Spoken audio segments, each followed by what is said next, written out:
Graça e paz a todos, glória a Deus, mais um culto na presença de Deus e vamos sair daqui fortalecidos. Gere expectativa no seu coração, porque a Bíblia diz que o nosso trabalho no Senhor não é em vão.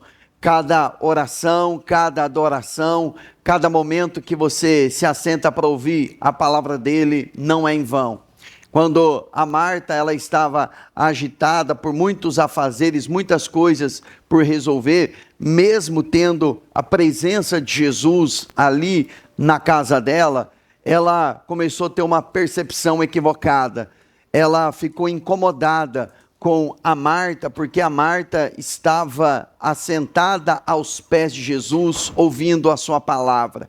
E ela até foi reclamar, vamos dizer assim, com Jesus, dizendo: o senhor não se importa de eu estar servindo sozinha e a minha irmã está aí assentada sem fazer nada? Mas na verdade, aquela mulher, ela havia escolhido, como o próprio Jesus disse, a boa parte. A boa parte é sentar e ouvir a palavra. Quando uma pessoa vai utilizar um machado, o tempo que ela utiliza para afiar é mais importante do que o trabalho. Porque se ela não parar para afiar o machado, ela vai gastar muita energia, muita força e não vai ter o resultado esperado. Muitas pessoas não estão tendo o resultado esperado ou até o resultado revelado por Deus. Porque às vezes Deus mostra a nós aquilo que Ele vai fazer, mas pelo fato de não guardarmos o nosso precioso tempo para ouvir a voz dEle, nós começamos a caminhar desgastados, sem força, sem vigor, porque simplesmente deixamos de caminhar debaixo da palavra dele. Quando Moisés ele morre e Josué assume a posição por uma ordem de Deus, o Senhor falou para Josué: ser forte e corajoso. Agora, algumas pessoas param por aí e acham que o fato de Deus falar com Josué, para ele ser forte e corajoso, é para ele usar isso no ambiente de trabalho dele, puxar a espada, ser valente, vencer exércitos, né? Porque tem gente que trabalha igual um louco e acha que isso é apenas valentia. Mas na verdade o Senhor falou para ele o seguinte: ser forte e corajoso, medita na minha lei de dia e de noite. Ou seja, os desafios são gigantescos, mas se você não separar um tempo para ouvir a minha lei, aliás, um tempo não, de dia e de noite, para fazer de acordo com a minha vontade, você vai ter desperdício de tempo. Então esse precioso tempo que você está fazendo aqui, para ouvir a palavra, vai produzir resultados impressionantes na sua vida, porque nada que nós fazemos no Senhor, ele é em vão. Amém? Eu quero compartilhar uma palavra com vocês, e essa palavra já tem um tempo que eu queria partilhar com vocês, mas essa palavra eu guardei ela, na verdade, há alguns anos no meu coração, porque primeiro eu precisava fazer dessa palavra uma prática na minha vida, colocar isso em exercício para depois falar isso com autoridade. E eu quero falar sobre como superar a insegurança. Algumas pessoas, elas possuem um chamado impressionante da parte de Deus. Elas possuem uma unção, que é uma capacitação dada por Deus, diferenciada. Elas carregam algo precioso da parte de Deus. Mas a insegurança as tem prendido, acorrentado, as amarrado e impedido essa pessoa de fluir naquilo que Deus tem para a vida dela. Saiba que você foi chamado por Ele, escolhido por Ele, e aquilo que Ele colocou em você, Ele deu apenas a você. E não vencer a insegurança pode colocar você num sentimento de superioridade. Você sabia que a superioridade e a inferioridade são extremos da mesma vara, tem a mesma raiz. Pessoas que se sentem superiores aos demais são pessoas que escondem uma verdadeira insegurança interna. Agora, já tem pessoas que já revelam, já de pronto, a insegurança e acham que isso é uma humildade, que isso é uma dependência de Deus. E na verdade, nós vamos ver pela palavra que o que pode gerar como insegurança no coração de uma pessoa é uma desobediência disfarçada. E desobediência disfarçada pode amputar aquilo que Deus tem para a sua vida. Então, a palavra séria, direta, objetiva, mas você vai crescer muito com ela. Eu quero mostrar a você pela palavra que um inimigo oculto do chamado, da vocação, é a insegurança. Vou mostrar para você também que a pressão revela quem governa o nosso coração e que obediência parcial, ela é uma desobediência disfarçada. Eu quero iniciar, antes de definir com vocês o que é insegurança, como a insegurança nasce, como ela se instala no coração, como vencer. Eu preciso ler um texto que vai dar fundamento a tudo aquilo que nós vamos falar, porque eu vou usar a figura de dois homens que tiveram experiências semelhantes um com o outro no início do seu chamado, que foi Davi. Vou usar Saul primeiro, porque Saul vem antes de Davi. Saul e Davi, ambos tiveram o coração mudado pelo Senhor, ambos foram escolhidos pelo Senhor, ambos foram ungidos pelo Senhor, ambos tiveram o coração mudado pelo Senhor, ambos tiveram experiências profundas com o Senhor, mas as escolhas que ambos fizeram, aí foram escolhas distintas, porque a grande questão não é o que Deus faz em nós, é o que nós fazemos com aquilo que Deus fez em nós. Em Deuteronômio, capítulo de número 17, eu quero iniciar aqui nesse texto, Deuteronômio capítulo 17, verso 18 ao verso 20. Esse texto aqui foi escrito por Moisés, já o povo na antessala da terra prometida, para entrar na terra prometida. O Senhor já estava mostrando a eles como eles deveriam de agir quando eles se estabelecessem na terra de Canaã, quando a monarquia fosse estabelecida, ou seja, a liderança de um rei estivesse sobre aquela nação, como o rei deveria de proceder. E aí depois nós vamos linkar isso com a questão da insegurança. O verso Deuteronômio capítulo 17, verso de número 20, o texto diz assim: quando subir ao trono do seu reino, está dando uma ordem para a nação quando colocar um rei para liderá-los, mandará fazer num rolo para o seu uso pessoal uma cópia da lei que está aos cuidados dos sacerdotes levitas. Trará sempre essa cópia consigo e terá que lê-la todos os dias da sua vida. Está falando do rei, terá que lê-la todos os dias da sua vida. Não poderia ter desculpa: eu estou reinando, eu estou cuidando de um reino, eu estou resolvendo muitas questões, não tenho tempo para ler diariamente. Não estava apto então para liderar, para que aprenda dentro da lei a temer ao Senhor, o seu Deus, e a cumprir fielmente todas as palavras desta lei e todos estes decretos. Isso fará que ele não considere superior aos seus irmãos, ou seja, vai trazer a alma dele para o governo ou liderança do Espírito Santo da palavra, e que não se desvie da lei, nem para a direita, nem para a esquerda. Assim, olha o efeito colateral: prolongará o seu reinado sobre Israel, bem como o dos seus descendentes. Então, o tempo daquele rei reinando não era um tempo pré-estabelecido por Deus, não era uma escolha de Deus. Você vai reinar 5 anos, você vai reinar 20 anos, o outro vai reinar 50 anos. Isso era determinado pela dedicação daquela pessoa em seguir diretrizes do Senhor.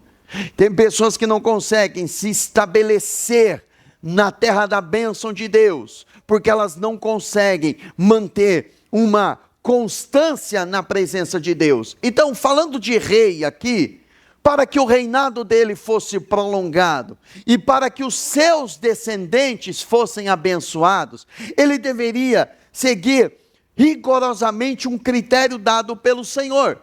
Primeiro, quando alguém subisse ao trono para reinar sobre o povo, a primeira decisão daquela pessoa era pedir uma cópia da lei e colocar essa cópia diante do seu trono.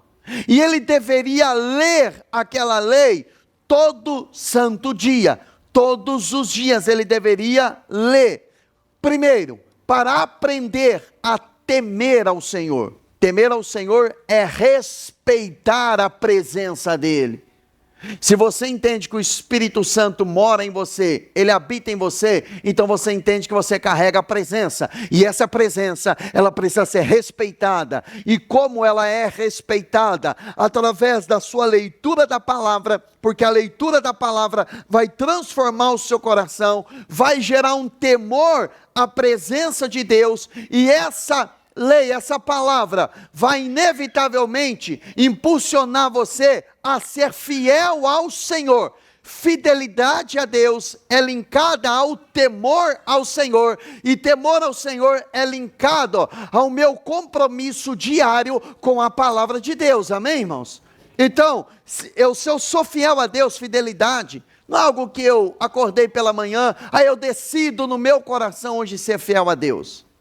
É o resultado de um temor. E como eu adquiro esse temor? Meditando na palavra de Deus. Agora faz o inverso. Eu não medito na palavra, eu não tenho temor. Se eu não tenho temor, eu não vou conseguir ser fiel a Deus. Se eu não consigo ser fiel a Deus, então eu tenho instabilidade na minha alma, instabilidade na minha vida. É por isso que gente que serve a Deus, ou supostamente serve a Deus, vive de angústia em angústia.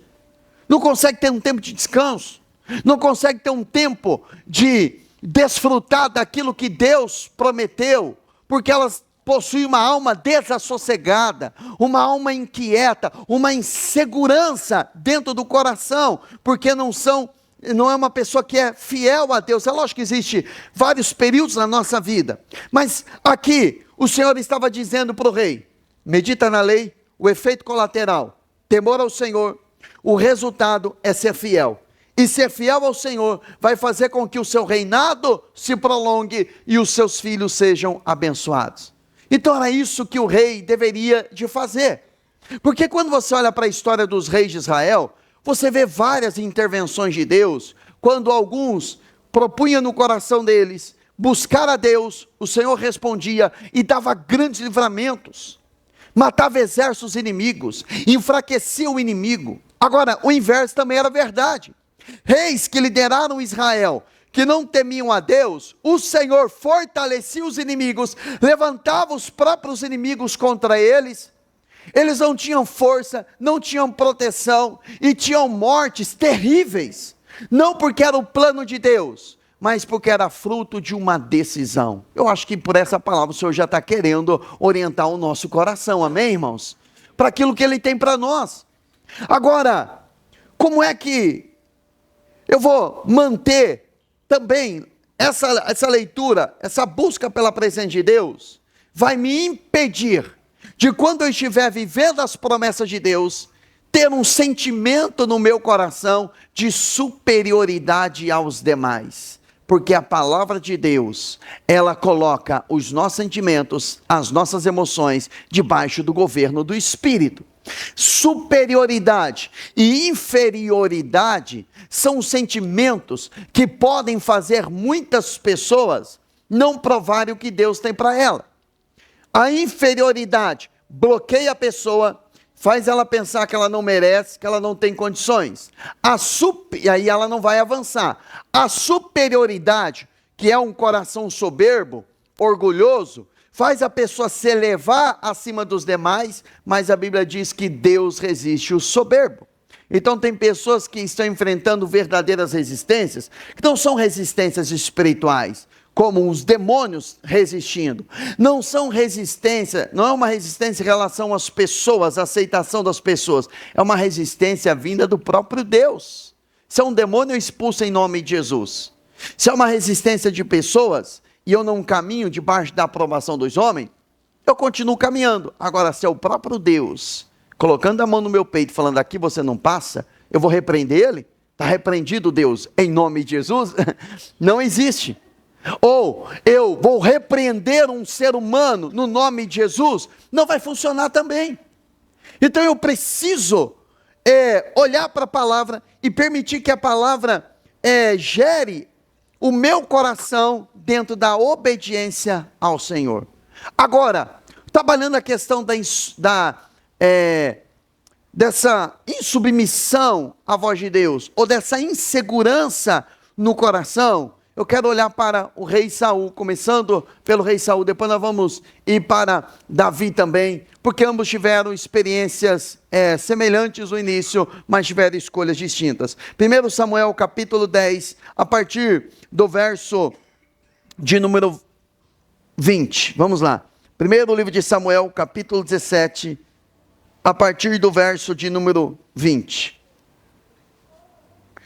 Embora esse texto aqui fale da apresentação de Deus, ele está apresentando Saul para toda a nação de Israel, mas 2 capítulos anteriores, Saul já vem tendo experiências profundas com o Senhor.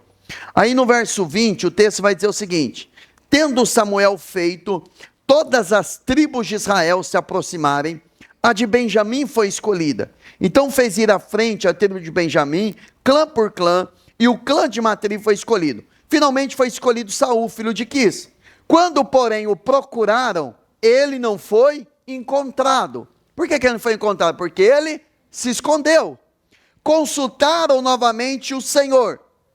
Ele já chegou, e o Senhor disse: sim, ele está escondido no meio da bagagem. Primeiro ele foge, e depois ele também se esconde. Correram e o tiraram de lá. Quando ficou em pé no meio do povo, os mais altos chegavam aos seus ombros. Veja que ele se sobressaía. E Samuel disse a todos: vocês veem um homem que o Senhor escolheu? Não há ninguém como ele entre todo o povo. Então todos o quê? Gritaram: viva o rei. Como é que as pessoas estavam enxergando Saul? Saul se sobressaía em relação aos demais. Esse texto aqui está falando do dia em que Samuel reúne a nação de Israel. Samuel era o profeta naquela época e ele era o juiz, era o líder daquela nação, tanto espiritual, mas ele era um profeta de transição. Através da vida dele, Deus ungiu o primeiro rei, que foi o rei Saul.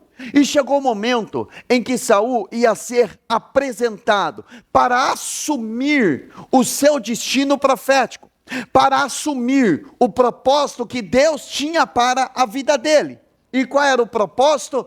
Que ele reinasse sobre aquela nação. Só que quando chega o momento dele assumir o que Deus tinha para ele, ele fugiu. Ele não estava junto com aquele povo. O texto diz que ele estava escondido. Foi necessário procurarem o Saul, procuraram ele, não o encontraram porque ele fugiu, e depois ele estava escondido no meio da bagagem. O que leva alguém a fugir ou a se esconder daquilo que Deus tem para essa pessoa? Só me vem ao coração uma única coisa: insegurança. A insegurança faz a pessoa fugir, a insegurança faz a pessoa se esconder, a insegurança faz a pessoa bloquear, paralisar a unção que Deus derramou, disponibilizou àquela pessoa.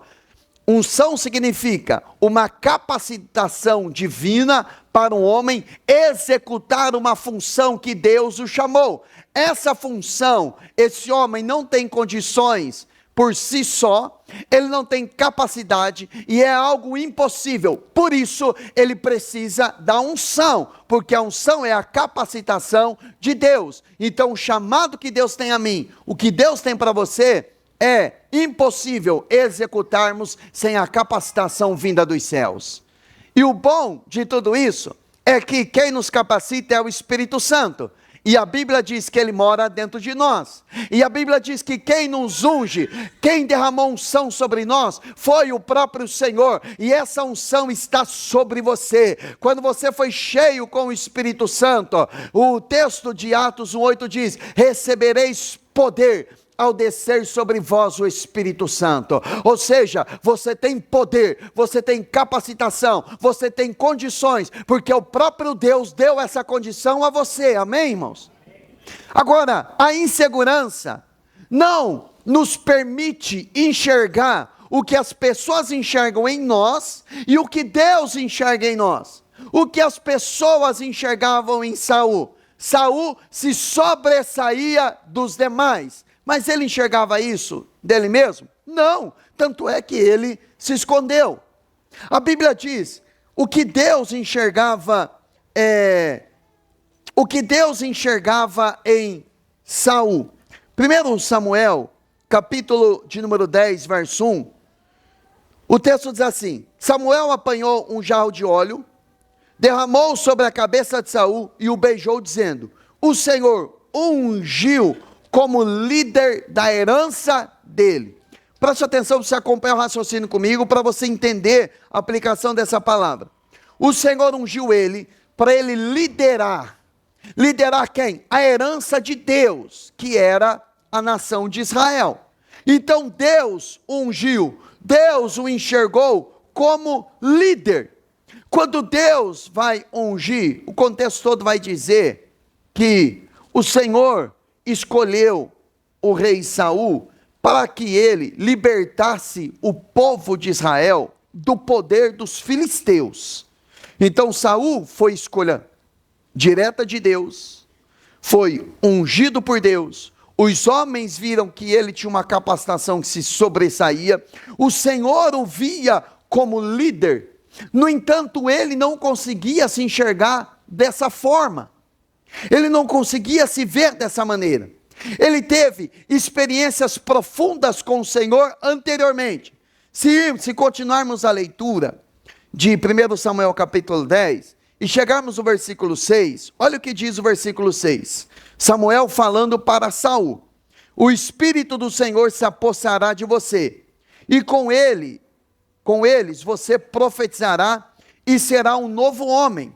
Assim que esses sinais se cumprirem, faça o que achar melhor, pois Deus está com você. Vá na minha frente até Gilgal, depois eu irei também para oferecer holocaustos e sacrifício de comunhão, mas você deve esperar 7 dias, até que eu chegue e lhe diga o que fazer. Quando se virou para afastar de Samuel, Deus mudou o coração de Saul, e todos aqueles sinais se cumpriram naquele dia. Ou seja, Deus mudou o coração de Saul, Deus fez de Saul um novo homem, os sinais se confirmaram, segundo aquela palavra profética do profeta Samuel na vida dele. Então, ele teve todas as experiências necessárias, toda a capacitação necessária dada por Deus. No entanto, mesmo assim, quando ele foi assumir o posto de líder, o posto de rei em Israel, ele se escondeu e ele fugiu. Não foi falta de unção, não foi falta de capacitação, foi insegurança. E tem muitas pessoas que estão enterrando o talento, estão enterrando aquilo que Deus, por conta da insegurança. E o que vem a ser insegurança? É uma incapacidade interna de crer plenamente naquilo que Deus declarou a seu respeito. E tem pessoas, e durante muito tempo eu também achei isso como se fosse algo, como se fosse uma humildade. Eu tenho uma insegurança, então isso é porque eu sou humilde. Eu reconheço, não. A insegurança, ela é uma incapacidade de crer plenamente naquilo que Deus falou. É desconfiança escrachada naquilo que Deus falou. É a mesma coisa que você falar para Deus: Deus, o Senhor disse que eu sou, mas eu não estou acreditando no que o Senhor falou. É impressionante como vai ter muitas pessoas que vão chegar naquele grande dia e não viveram aquilo que Deus tinha para elas, simplesmente por causa da insegurança. É uma luta entre a identidade espiritual e uma emoção da alma.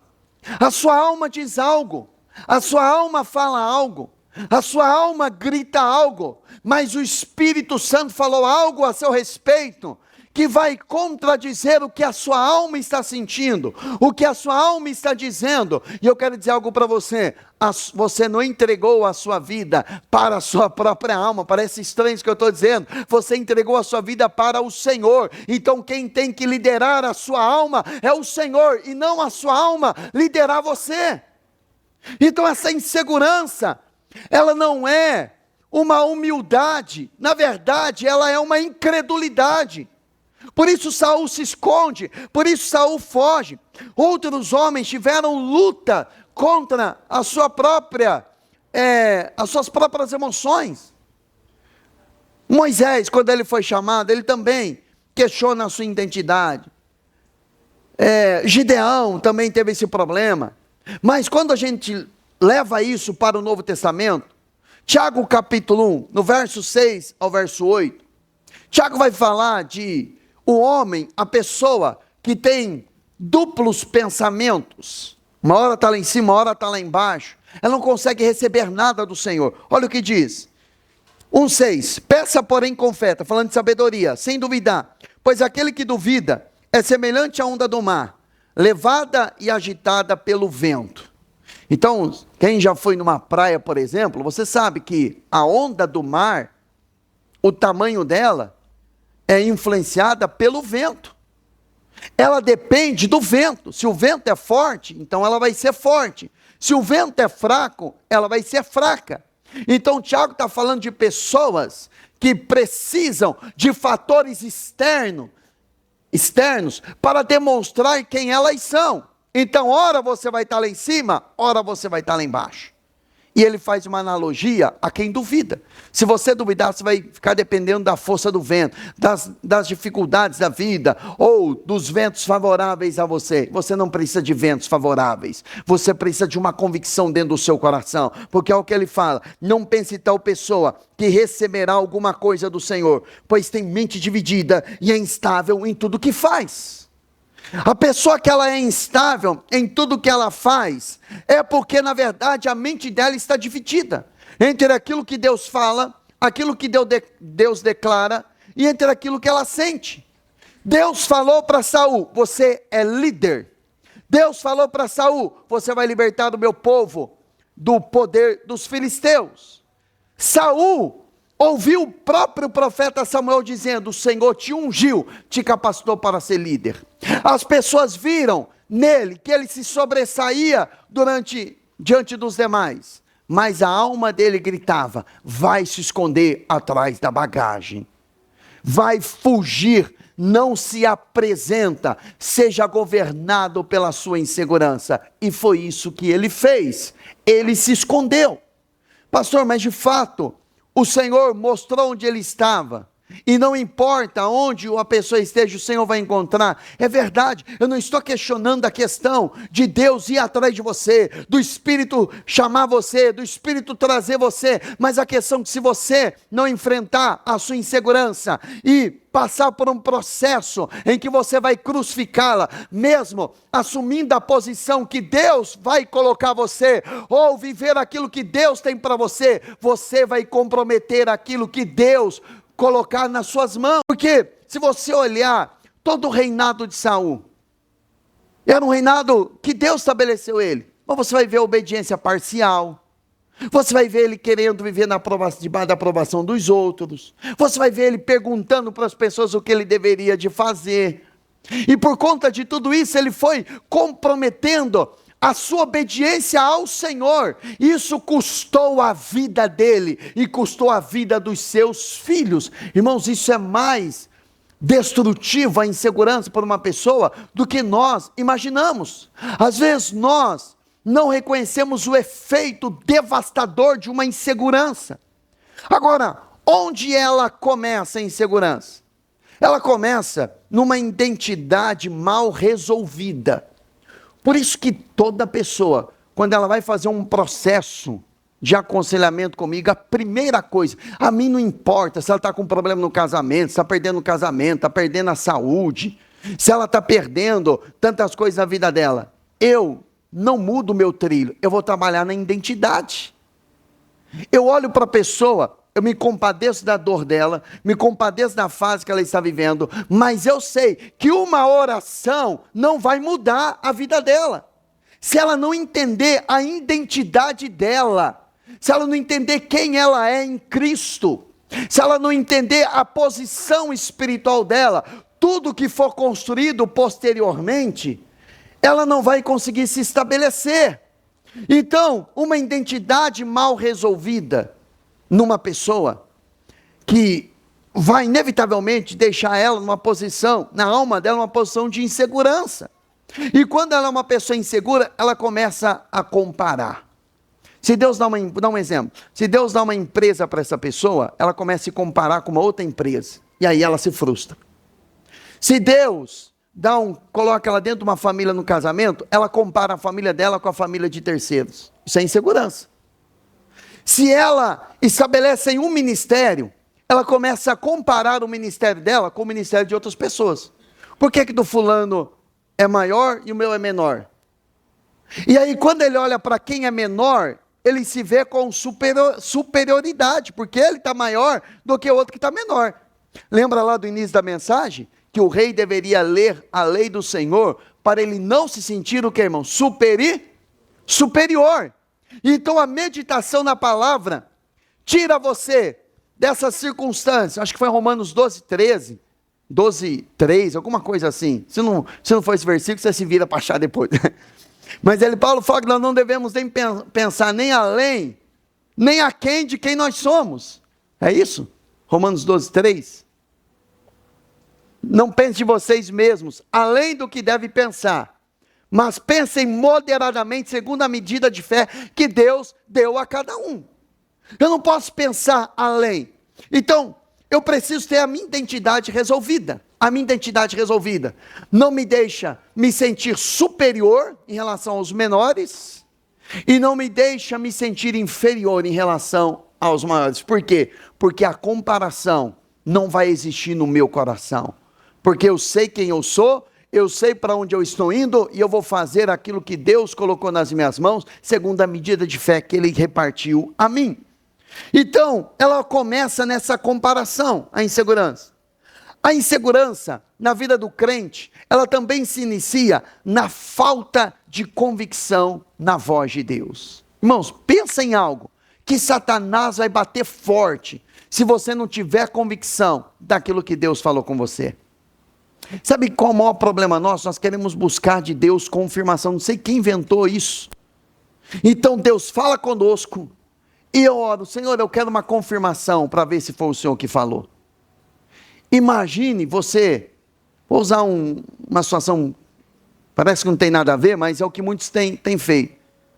Imagine você está me vendo aqui, você sabe o meu nome, você sabe que eu estou pregando, você está me vendo aqui agora. E você chegar em mim e falar assim: eu quero uma confirmação, que é você mesmo, Bruno, que está falando comigo.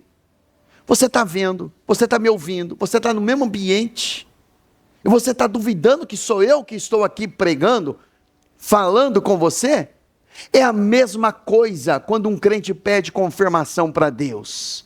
Deus está com você, Ele mora em você, Ele fala com você, e na cara dele você está dizendo: eu não sei se é você que está falando comigo. Isso é falta de convicção da voz de Deus.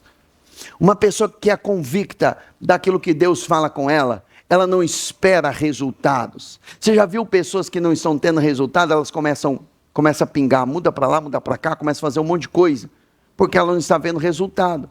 Meu irmão, não é o resultado que governa você, é a convicção da voz de Deus.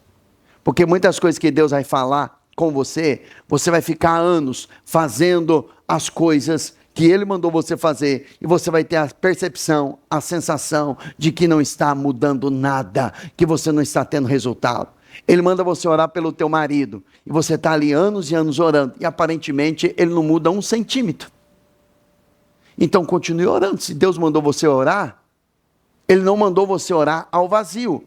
Você não tem que confiar no marido, você não está orando ou você não está fazendo um pedido ao seu marido, você está fazendo um pedido para alguém que tenha o poder de mudar o teu marido, ou vice-versa, né? Ou a esposa, ou o seu filho. Então, a perseverança é você fazer algo que Deus mandou, porque você tem uma convicção na voz dele. Paulo fala em Gálatas 1:10, e ele está falando para a igreja: acaso busco eu agora a aprovação dos homens ou a de Deus? Pessoas inseguras, elas vão procurar a aprovação das pessoas. Ou estou tentando agradar a homens? Se eu ainda estivesse procurando agradar a homens, não seria servo de quem? De Cristo. Então Saul, ele é o tipo ou o arquétipo de alguém que é inseguro. Agora olha o apóstolo Paulo, a segurança de Paulo. Paulo está falando para a igreja, Paulo está falando para as ovelhas, Paulo está falando para os filhos. Acaso procuro eu, busco eu a aprovação dos homens? Ou estou buscando a aprovação de Deus? Então aquilo que você precisa fazer, isso não é, irmãos, pessoas que parecem problema cognitivo, elas confundem a aprovação de Deus e não buscar a aprovação dos homens com rebeldia, com insubordinação, com insubmissão. Pode ser uma linha muito tênue, mas buscar a aprovação de Deus é fazer exatamente como a palavra de Deus ela orienta. Não é você fazer o que dá na sua telha, o que dá na sua cabeça. É você seguir a orientação. Então Paulo estava dizendo o seguinte: eu não estou buscando uma aprovação. Eu não estou dizendo ou perguntando para os homens: e aí, vocês estão gostando da forma como eu estou pastoreando? Vocês estão gostando daquilo que eu estou ensinando a vocês? Se vocês não estiverem gostando do meu ensinamento, eu vou mudar o meu ensinamento. Não, Paulo está dizendo, eu busco a aprovação de Deus.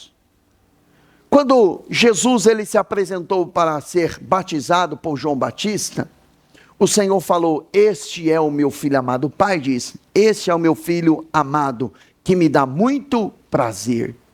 Você foi chamado porque você é um filho amado por Ele, e você foi chamado para trazer prazer ao coração de Deus. E quando você o representa aqui nessa terra, como um verdadeiro cristão, lavado, remido no sangue do Cordeiro, com um caráter restaurado, com uma vida firmada na palavra de Deus, você está dando prazer ao coração de Deus. Você não foi chamado para dar prazer aos homens, para as pessoas, embora, óbvio, sendo bom cristão nós vamos ser agradáveis, mas eu e você fomos chamados para buscarmos a aprovação de Deus.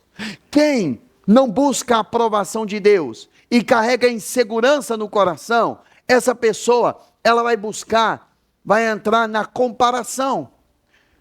Passando alguns anos, depois da unção de Saul, teve um evento, quando Davi, ele matou o gigante Golias, e aí as pessoas começaram a gritar: Saul matou milhares, mas Davi matou 10 milhares. Olha a canção, quem era rei? Saul. E as pessoas, as mulheres, deram 10 vezes mais para Davi do que para Saul. O problema não são o que as pessoas estão falando, o que a multidão está falando. O problema é quando as pessoas falam, governa o nosso coração. E tem pessoas que se movem por aquilo que as pessoas estão falando, e não por aquilo que ouviram da parte de Deus. E Saul já havia ouvido de Deus: você é líder, você vai libertar o meu povo dos filisteus, eu te dei unção, você é líder. Os homens viram que ele era diferenciado, mas quando ele ouve esse louvor dos homens, das mulheres, ao invés de ele continuar, não, Deus me chamou para ser líder, eu estou preparando um sucessor, Davi vai ser meu sucessor, vai ser obviamente melhor do que eu. Só que aquilo caiu no coração inseguro de Saul como uma afronta. Pessoas inseguras que caem na condenação da comparação, elas começam a demonizar pessoas, a olhar para aliados como concorrentes, começa a olhar para as circunstâncias adversas, como se aquelas circunstâncias fossem inimigo delas, mas as circunstâncias adversas e diversas também que surgem na nossa vida, servem para nos promover, porque são nas dificuldades que nós revelamos a nossa confiança em Deus. Aí o que Saul fez? Ele pensou: o que falta para Davi? Somente, senão o trono. Ele começa a perseguir, porque ele olhou para Davi como um concorrente. Davi não era concorrente de Saul, Davi era um combatente de Saul, Davi era um aliado de Saul, eles faziam parte do mesmo reino, o reino era de Deus, o reino era de Israel, e eles estavam enfrentando os mesmos inimigos. O coração comparativo, inseguro de Saul, ao invés de olhar para Davi como um um gigante ao lado dele, como um general do exército dele, ele começou a perseguir Davi. Ele ficou irritado. Fatores externos estão mantendo o seu coração na irritação. Está lá em 1 Samuel 18:8. Saul ficou muito irritado com esse refrão e aborrecido. As emoções de Saul foram alteradas por aquilo que ouviram de outras pessoas. Meu irmão, você está entendendo o perigo de não termos convicção na voz de Deus? Que as nossas emoções, elas começam a mudar a partir daquilo que nós ouvimos da parte de Deus. E quando você começa a viver aquilo que Deus tem para a sua vida, se você não estabilizar as suas emoções, a partir daquilo que Deus falou com você, você vai ser governado por aquilo que as pessoas estão falando. E se você quer que eu revele algo para você, tem muita gente falando de você. Você não precisa ficar procurando, pesquisando. Tem muita gente que fala de você. Toda decisão que você tomar, inclusive se não tomar nenhuma decisão, também vão falar de você. Então você não precisa ficar preocupado com o que estão falando. Conta isso para o seu irmão, tem gente falando mal de você. Agora, o problema não são as pessoas falando mal de você. Grave isso, o problema não são as pessoas falando mal de você. O problema é você mudar os seus sentimentos, ou as suas emoções, por aquilo que as pessoas estão falando. Isso é imaturidade. E essa imaturidade, ela é fundamentada numa insegurança. E essa insegurança, se você não tratá-la, ela pode matar o seu chamado. Ela pode matar a sua vocação. Ela pode fazer você esconder os seus talentos, cavar um buraco, se esconder lá dentro e não cumprir com maestria aquilo que Deus tem para você. Agora, alguns homens também tiveram essa experiência com a insegurança e foram tratados. Por exemplo, Jeremias. Quando Jeremias, o Senhor chama ele diz: eu não sei falar, eu sou muito jovem. Ele até chama o Senhor, né? Está lá em Jeremias 1,6. Senhor soberano. Quer dizer, ele reconhece que Deus é soberano, mas na hora que Deus chamou ele como profeta, ele diz: eu sou jovem, não sei falar. Que soberania é essa? Que ele confia no Senhor, sendo que a hora que Deus chama ele, ele se torna inseguro. Mas o Senhor diz a ele: não diga que você é jovem. A todos a quem eu enviar, você irá e dirá tudo o que eu lhe ordenar. Pronto, é só você seguir a voz de Deus. Não tenha medo deles, pois eu estou com você para protegê-lo. Então, se você tem o Senhor contigo e você tem a proteção de Deus, você tem exatamente tudo o que você precisa para vencer a insegurança, para vencer aquilo que paralisa você. Então, eu comentei que a identidade, ela tem que estar bem definida. Olha o que diz Efésios 1,4. Porque Deus nos escolheu nele antes da criação do mundo. Então, antes de Deus criar o mundo, ele já havia escolhido você. Então, ele escolheu você não pela sua performance, não pelos seus dons, não pelos seus erros e nem pelos seus acertos. Ele escolheu você porque ele quis. Simples assim, amém, irmãos? Por que Deus me escolheu? Porque ele quis.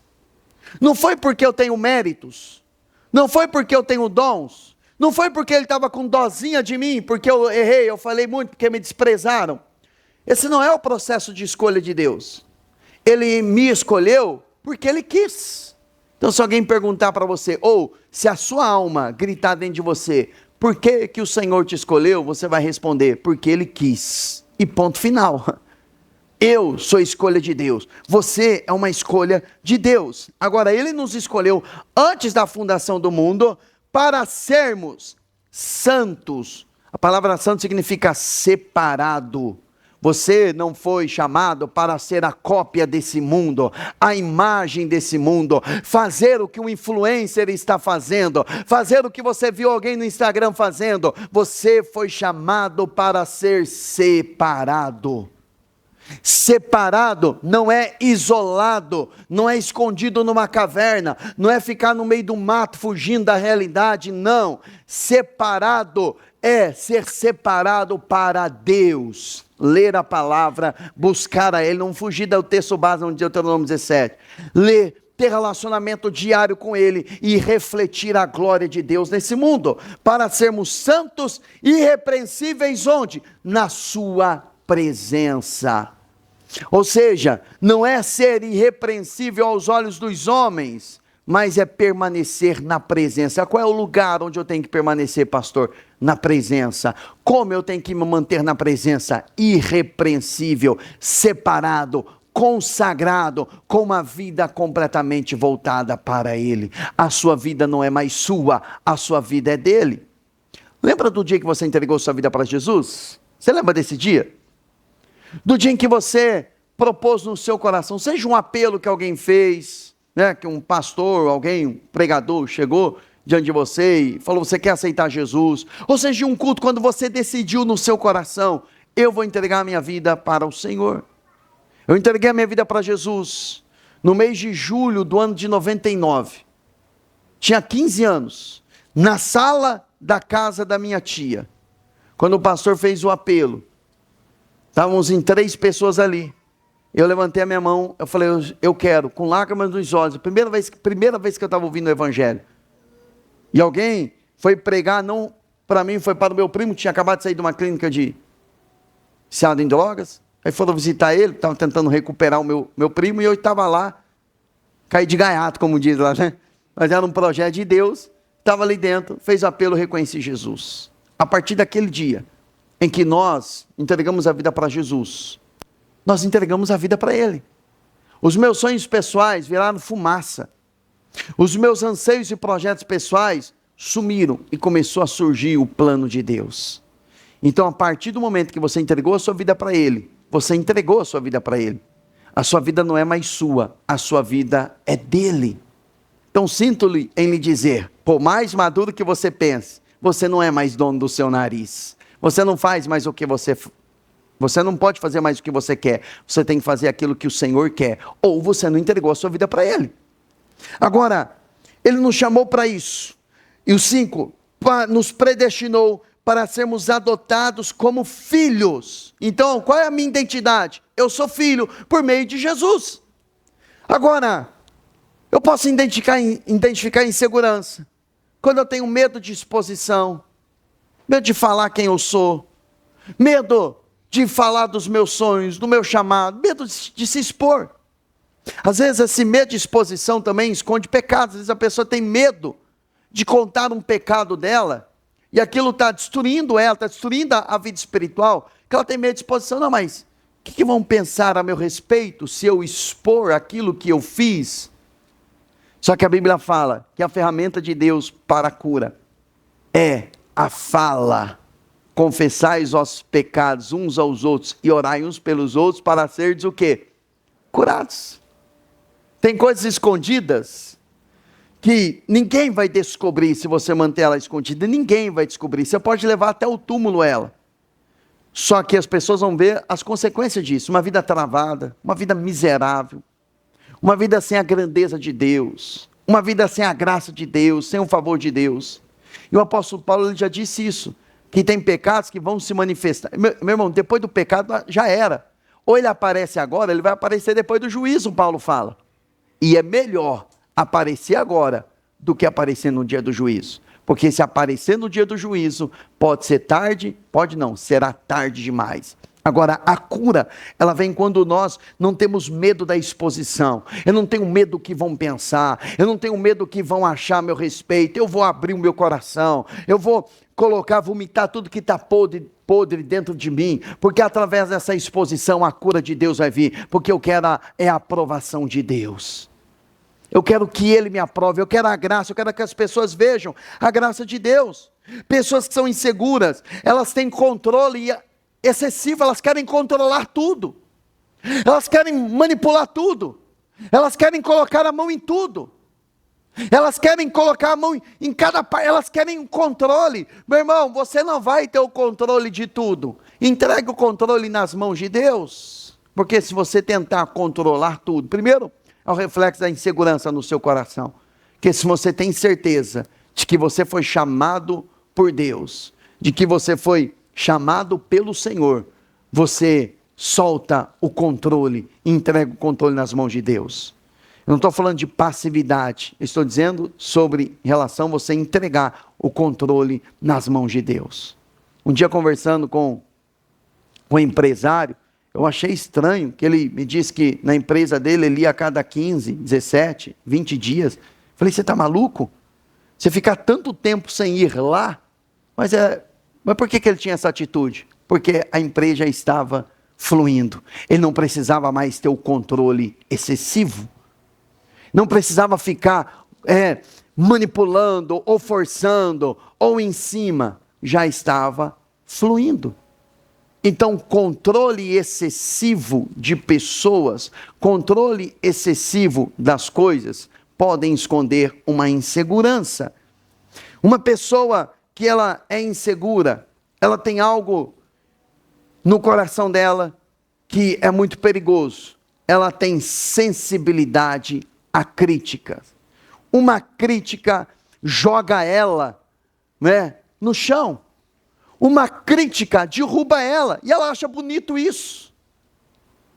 Não, eu sou assim mesmo, eu sou desse jeito. Se me criticar, eu fico mal, como se fosse uma humildade. Você não tem noção do que isso vai roubar lá na sua vida, lá na frente. O problema não é reconhecer isso. Não estou dizendo para você colocar isso debaixo do pano. Mas o problema é você saber. Porque quando você já sabe, você reconhece que você tem algo, você coloca aquilo, você coloca um pé fora já dessa prisão emocional. Porque se você tem essa sensibilidade a críticas, o Senhor está olhando para você e vai dizer, eu vou segurar você muito tempo na mesma posição. Porque se eu promover você, porque quanto mais você entrar dentro daquilo que Deus tem para você, mais exposto você vai ficar. E você conhece líderes na Bíblia que quando foram expostos, eles se destruíram? Saul não foi chamado por Deus? Foi ou não foi? Mas quando ele foi colocado na posição de liderança, mesmo à vontade de Deus, ele arrebentou com a vida dele, com a família dele. Sensibilidade à crítica. Quando você olha para Sansão, Sansão foi escolhido por Deus, não foi? Uma unção sobrenatural vinha sobre a vida dele. Mas ele tinha uma sensibilidade com problemas sexuais. E quando ele foi colocado na posição, bateu os olhos em Dalila, comprometeu tudo que Deus tinha para a vida dele.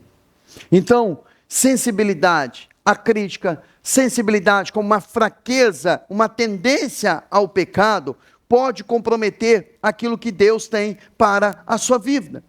Então, a raiz de tudo isso, ela é na verdade uma identidade não firmada em Deus, ou uma alma governando mais do que o Espírito. Se os seus sentimentos governam mais você do que propriamente o Espírito de Deus na sua vida, as críticas vão te bloquear, as críticas vão te arrebentar. E pessoas que carregam posição de liderança, elas não podem ser sensíveis à crítica. Agora, cuidado para não fortalecer o seu coração, no sentido a não ser sensível às críticas e tornar uma pessoa insensível às outras pessoas, a ponto que parece que não tem sentimento nenhum em relação às pessoas, sai atropelando todo mundo. Então, eu dei toda essa volta para mostrar a você que uma pessoa que ela não vence a insegurança, ela vai negociar princípios e valores. Porque a Bíblia fala que Saul, quando ele vai para uma batalha, vai para uma luta, e ele já tinha uma orientação do profeta Samuel: você vai me aguardar 7 dias, e durante 7 dias você não vai fazer absolutamente nada. E a guerra, ela estourou. E uma pessoa insensível, grave isso no seu coração, uma pessoa insensível, uma pessoa insegura, ela sempre quer agir. A grande dinâmica de uma pessoa que tem a sua alma estabelecida em Deus, ela não age por pressão, ela não age fora do tempo. Aliás, uma decisão dessa pessoa, às vezes, vai fazer com que as pessoas à volta dela fiquem incomodadas, que dá a impressão que ela não está tomando decisão, mas ela está esperando o momento certo. E uma pessoa insegura, ela sempre quer agir. Você já viu pessoas que sempre ela sempre quer agir, ela sempre quer fazer, ela sempre quer executar alguma coisa. Pode ser uma pessoa insegura, porque a segurança dela está no fazer, e a segurança dela não está no ouvir o que Deus está falando. E a ordem foi clara para Samuel: espere 7 dias. Você vai esperar. E aí a guerra estoura. Ele começa, por ele ser inseguro, não ter segurança no que Deus falou. Davi era diferente.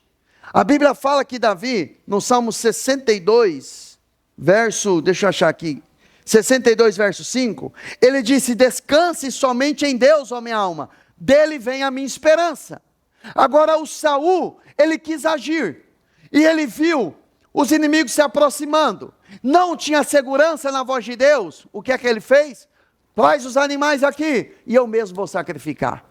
Quando ele termina de sacrificar, o profeta Samuel se apresenta diante dele, e diz uma palavra dura: o seu reino seria confirmado hoje, mas o seu reino foi rasgado, entregue a um homem melhor do que você, porque ele agiu por insegurança.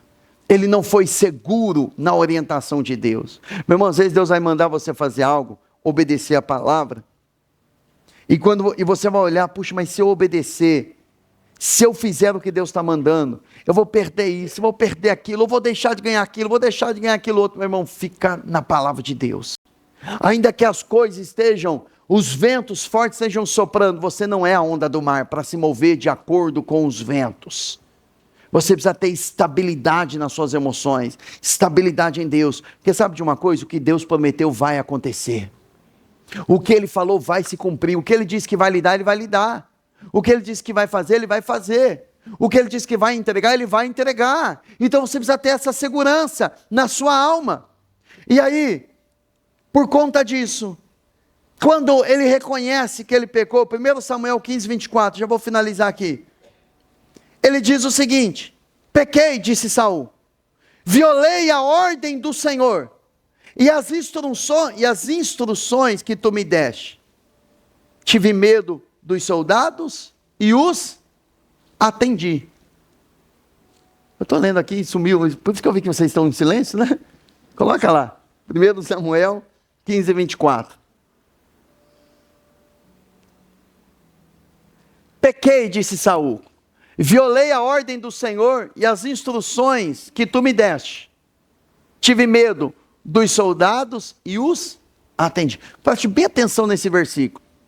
Ele reconhece que ele pecou, só que ele coloca a desculpa de que, primeiro, ele conhecia as ordens de Deus, ele sabia o que Deus tinha falado, ele sabia o que o profeta Samuel havia falado a ele, mas ele teve medo de quem? Dos soldados, porque ele tinha uma palavra: espera 7 dias, e os soldados dele dizendo: vamos agir, vamos fazer alguma coisa, tem que fazer Saul, o que nós vamos fazer? Os filisteus estão vindo. O que Saul deveria de fazer? Nada, porque ele tinha uma palavra, uma unção sobre ele, para destruir os filisteus. Ele tinha que estar seguro naquilo que Deus deu. Mas os soldados pressionando: você está passivo, Saul, faz alguma coisa, vamos agir, os inimigos estão se aproximando, se move, faz alguma coisa, você vai ficar dormindo, vai ficar sentado no seu trono, não vai tomar uma decisão. Só que ele já tinha uma palavra da parte de Deus. Deus mandou você esperar, meu irmão, então espere. Deus mandou se arrepender, se arrependa. Deus mandou largar, largue. Deus mandou deixar, deixe. Deus mandou fazer, faça. Siga a instrução dele. Não consulte a sua alma e não consulte as pressões, porque quando uma pessoa, ela busca a aprovação das pessoas, como Saul fez, essa pessoa vai perder o que Deus deu. Porque a grande verdade é que eu não posso buscar a aprovação ou a glória dos homens. Jesus, em determinado momento, ele disse: sabe por que vocês não conseguem crer em mim? Porque vocês buscam a glória uns dos outros. Se eu buscar o aplauso das pessoas, se eu buscar a glória das pessoas, eu não vou buscar a glória de Deus. Eu sinto em lhe dizer: ou você busque a glória de Deus, ou você vai buscar a glória dos homens. Não tem como ter as duas coisas. Porque para buscar a glória de Deus, você vai ter que decepcionar algumas pessoas. Vai ter que enfrentar as pressões das pessoas. Você vai ter que enfrentar a incompreensão das pessoas. Mas, se você buscar a glória de Deus, Deus vai colocar ao seu lado pessoas que vão te impulsionar, que têm o mesmo propósito, têm a mesma visão, que vai estar com você no lugar onde Deus quer te levar. Mas a grande verdade é que você precisa colocar na cruz a sua insegurança. A sua insegurança não é o seu Deus. A sua insegurança não morreu na cruz. A sua insegurança, você não entregou a sua vida para ela. Ela está querendo roubar a sua vida, está querendo roubar o seu chamado, aquilo que Deus tem na sua vida. A insegurança, ela quer levar você a uma desobediência disfarçada de espiritualidade. Eu não estou cumprindo o meu chamado porque um dia alguém me feriu. Eu não devolvo a 10ª parte que eu estou ajudando os pobres. Você vê que isso é uma desobediência disfarçada? Eu não congrego porque a igreja tem falhas. Desobediência disfarçada. Eu já sofri demais isso, já sofri demais aquilo. Eu não vou servir mais as pessoas porque eu já me decepcionei demais com pessoas. Então a gente começa a ter uma desobediência disfarçada de espiritualidade. Quando eu iniciei essa mensagem, eu disse, eu esperei muitos anos para pregar essa mensagem, porque eu precisava vencer isso dentro de mim. Porque há muitos anos atrás, o Senhor falou literalmente comigo, se você continuar no trilho que você está tendo, a sua liderança vai ser a liderança semelhante à de Saul. E eu comecei a olhar, pregava contra Saul, falava das presepadas de Saul, mas eu não percebia que eu estava indo para o mesmo caminho, para o mesmo trilho, que é muito fácil. Se você olhar, você não vai ver adultério na vida de Saul. Você não vai ver Saul com várias mulheres. Você não vai ver Saul roubando. Você não vai ver Saul fazendo coisas que Davi fez.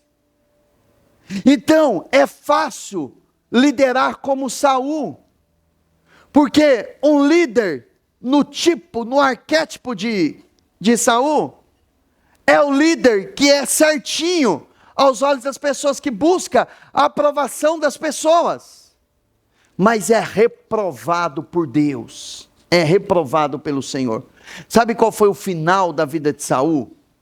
O seu reino foi tirado, não posicionalmente, ele continuou no trono, mas a unção foi tirada, um espírito maligno entrou no coração dele, ele morreu em cima da sua espada, os seus filhos morreram em pleno campo de batalha, um homem que foi chamado, ungido, mudado pelo coração, mudado segundo o coração de Deus, ele foi transformado sim, ele teve as mesmas experiências que Davi teve no início, no entanto, a insegurança governou o coração dele. Então quero fazer um convite a você, pegue a sua insegurança, coloque ela na cruz, e não seja governado pela alma, seja governado pelo Espírito. Você está respirando, e Deus tem muita coisa para você ainda, Deus tem muita coisa para entregar, para fazer através de você. Irmãos, a gente olha e vê, as pessoas falando, o diabo está fazendo isso, os homens estão fazendo isso, o fulano está fazendo aquilo, mas irmãos, eu e você, estamos vendo o Senhor fazer obras poderosas. Esse dia num grupo de pastores, um pastor falando, está mal aqui, está mal ali, é a política, é a liderança da igreja, é a cidade, é isso, é aquilo outro. Eu falei, eu não estou tapando o sol com a peneira ou deixando de enxergar esses problemas que são problemas reais, mas eu estou vendo gente se convertendo, eu estou vendo gente entregando a vida para Jesus, eu estou vendo pessoas sendo convencidas pelo pecado, eu estou vendo o reino de Deus crescendo, eu estou vendo Deus agindo. Amém, irmãos? Amém. Só eu estou vendo Deus agindo, tem mais alguém vendo também? Ele está fazendo a obra dele, ele está trabalhando, tem pessoas se rendendo, pessoas descendo as águas, pessoas sendo cheias do Espírito Santo, pessoas sendo curadas, pessoas se alinhando à vontade de Deus. Ele continua trabalhando, ele continua sentado no alto sublime trono e governando a nossa vida, governando o nosso coração. Somos a igreja dele, pertencemos a ele e a nossa vida está na mão dele. Então vença a insegurança, colocando ela na cruz e vivendo o que Deus tem para você. Olha, você vai olhar para o seu irmão e vai dizer: deixa a insegurança na cruz. Eu estou vendo, fala para ele: eu estou vendo um grande homem, uma grande mulher.